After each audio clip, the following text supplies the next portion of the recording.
banyak ya, materi yang disampaikan oleh para mubaligh. Ya. Tapi jelas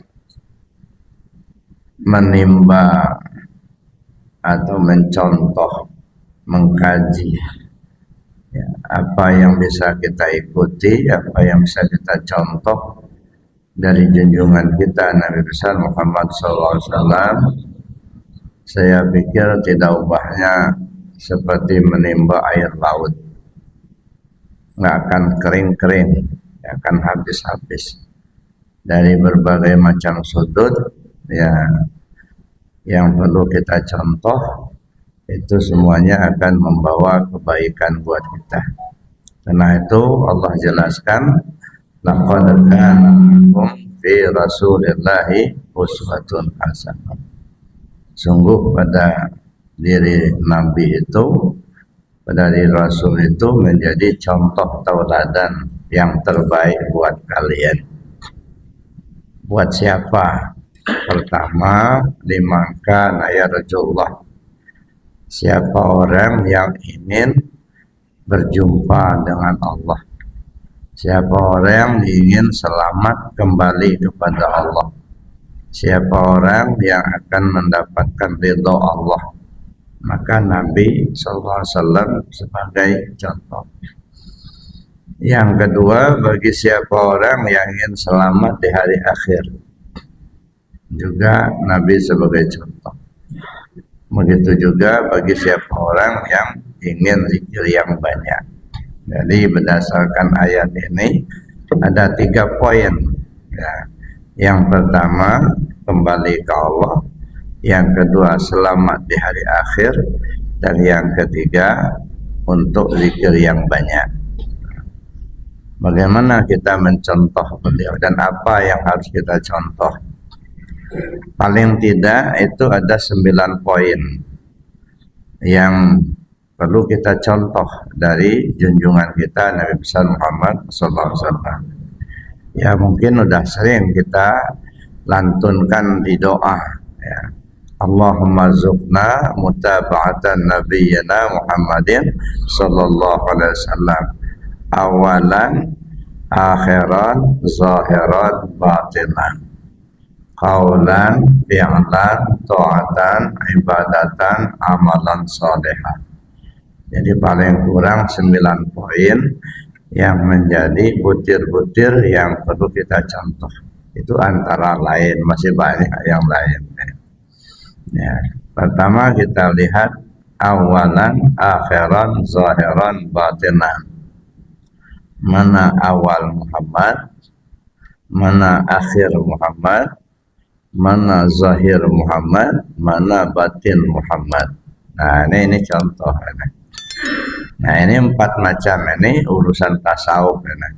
Urusan ke dalam, urusan di luar, urusan syariat itu ada 5 poin.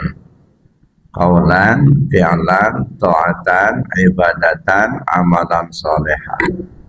Nah, jadi Bapak Ibu yang saya hormati, mari kita lihat ya, mungkin tidak sempat kita uraikan satu persatu 9 poin. Paling tidak kita bagi 2 saja.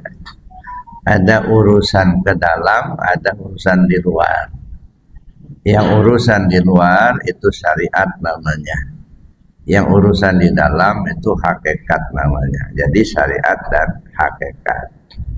Jadi Bapak Ibu yang saya hormati, bagaimana beliau menempatkan diri beliau sebagai awal Muhammad, akhir Muhammad, zahir Muhammad, batin Muhammad. Apakah ada contoh dari beliau? Banyak sekali. Salah satunya misalnya kalau dalam istilah hadis kita sebut dengan hadis qudsi. Dulu kalau nggak salah pernah saya utarakan ya, ketika menjelaskan tentang 2 kalimat syahadat sebenarnya ya. Pada beberapa waktu yang lalu di awal-awal kita ngaji di sini, pertama saya jelaskan dulu posisi dari Islam, iman dan ihsan.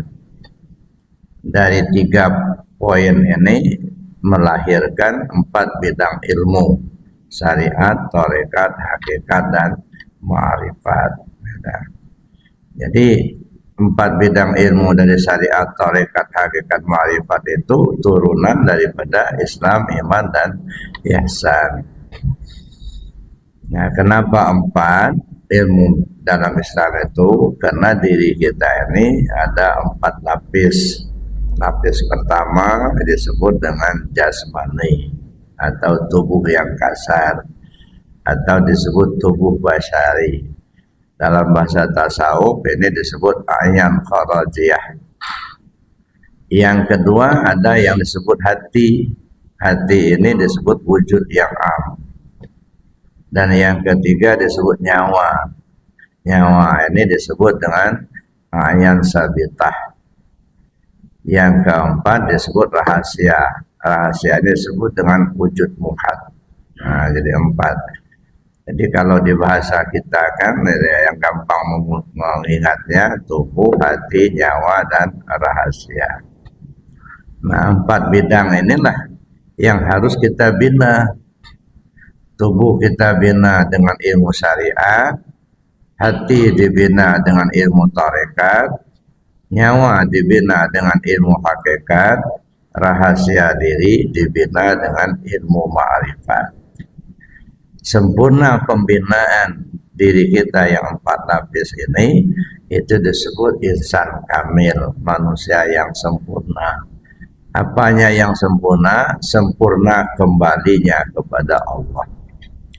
Nah, jadi yang kembali ke Allah itu yang 4 ini. Maka saya sampaikan waktu itu, jangan dipahami kembali ke Allah itu mati. Kebanyakan kita kan pahamnya kalau sudah mati udah kembali ke Allah kan begitu ya. Enggak jaminan, Pak. Ya. Enggak jaminan orang mati kembali ke Allah. Ya. Yang namanya kembali ke Allah itu justru sebelum mati. Mati itu batas waktu untuk kembali kepada Allah. Nah, jadi kita kembali kepada Allah itu mulai lahir sampai mati. Makanya kata Allah dalam Al-Quran disebutkan, maka nabi hadi a'ma wa huwa fil akhirati a'ma wa adalla sabilah. Siapa orang yang buta tentang Allah di dunia ini, di akhirat pun dia buta dan akan menempuh jalan sesat. Jadi artinya kalau nggak kenal Allah sekarang di dunia, di akhirat pun nggak kenal. Kalau di dunia tidak kembali ke Allah, sampai ke akhirat nggak bakal balik. Jadi kalau ingin kembali ke Allah, nah sekaranglah waktunya.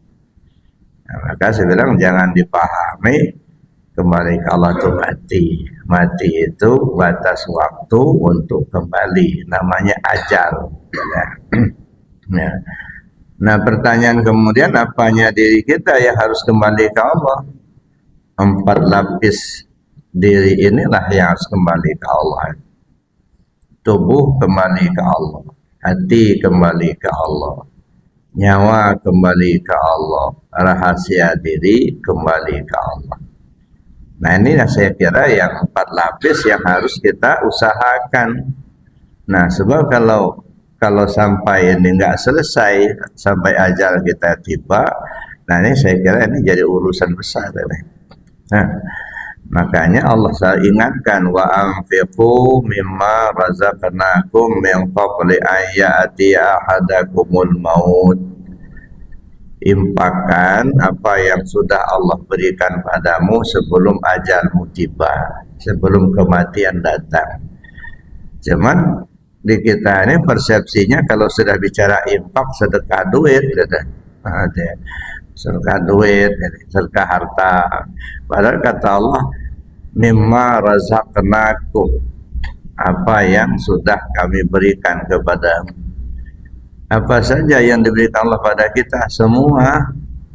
Jangankan yang ada di luar diri kita, di dalam diri kita ini kan semuanya pemberian Allah. Ya. Katakanlah sifat 7 ya, atau sifat ma'ani, Kodrat, iradat, ilmu, hayat, sama, basar, kalam. Ini kan pemberian semua, nggak ada yang punya kita. Kodrat, kuasa kita, kodrat Allah. Ya. Lalu kemudian tahu kita ilmunya Allah. Keinginan kita, iradatnya Allah. Melihat kita, basarnya Allah. Mendengar kita, samanya Allah. Ada ya. Ngomong aja kita itu kalamnya Allah. Jadi semuanya itu adalah pinjaman dari Allah. Maka Allah perintahkan, balikkan. Ya, wa anfiqu mimma razaqnakum, serahkan. Nah, jadi kita harus serahkan itu. Serahkan ke apa yang sudah Allah berikan pada kita. Mulai dari apa yang ada di diri kita sampai kepada yang di luar diri kita. Artinya kita tidak akui itu semua milik kita, tapi itu adalah milik Allah. Serahkan kepada Allah. Nah, jadi Bapak Ibu yang saya hormati, yang kita kembalikan kepada Allah itu ya semuanya, ya, sebelum ajal kita tiba. Lalu kemudian kita lihat tadi di dalam ayat tadi, kalau ingin kembali kepada Allah, contohlah Rasulullah Sallallahu Alaihi Wasallam. Jadi beliau sebagai sentral figur. Ya.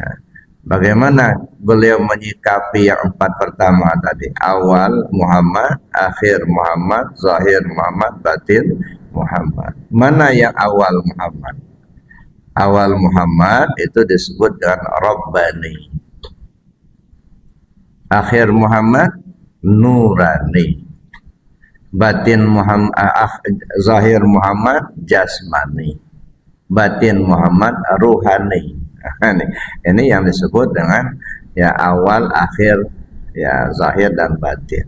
Di awal Muhammad Rabbani. Adakah beliau contohkan bagaimana beliau menempatkan awal Muhammad? Banyak sekali. Dalam hadis kita sebut hadis qudsi. Ya. Salah satu di antaranya ya, man qala la ilaha illallah, ya, la ilaha illallah hisni, ya, la ilaha illallah hisni. Man qala la ilaha illallah dakhala hisni. Man dakhala hisni amina min adzabi. La ilaha illallah itu benteng aku. Siapa orang yang mengucap la ilaha illallah berarti dia masuk ke dalam bentengku. Siapa orang yang sudah berada dalam bentengku, aman dia dari siksaanku. Itu satu. Yang menyampaikan kata-kata ini kan Nabi, tetapi ku-nya itu Allah. Nah, pertanyaannya, di mana posisi Muhammad ketika itu? Ini yang saya katakan, beliau memperagakan, mempraktekkan penempatan Rabbani. Nah, karena beliau sentral figur, nah maka kita bercontoh bagaimana beliau menempatkan Rabbani di dalam dirinya, dan bagaimana kita menempatkan Rabbani pada diri kita juga. Nah, as-saumu li wa ana ajzi bihi. Puasa itu menuju aku. Kalau sudah sampai kepada aku, akulah yang jadi balasannya. Ya, kalau kita kan sering sebut puasa itu untuk aku, ya, akulah yang membalasnya. Ya, saya pikir ini mungkin perlu kita renungkan kembali ya. Ya, puasa itu untuk aku. Memangnya Allah butuh puasa kita? Saya kira Allah tidak butuh puasa kita. Ya, wa ana ajzibi, aku yang akan membalasnya. Kalau salat yang membalasnya siapa? Kalau sedekah yang membalasnya siapa? Nah, makanya kalau menurut saya ini hadis as-saumu li wa ana ajzibi. Puasa itu nuju aku. Kalau kau sudah sampai kepada aku, ana ajzibi, aku jadi balasannya, bukan pahala lagi, bukan. Bukan surga, bukan. Aku jadi balasannya. Nah, mungkin ini ambil sebagai kisah ya. Ini satu cerita untuk memahami bagaimana aku jadi balasannya ini. Ya. Di suatu negeri dipimpin oleh seorang raja.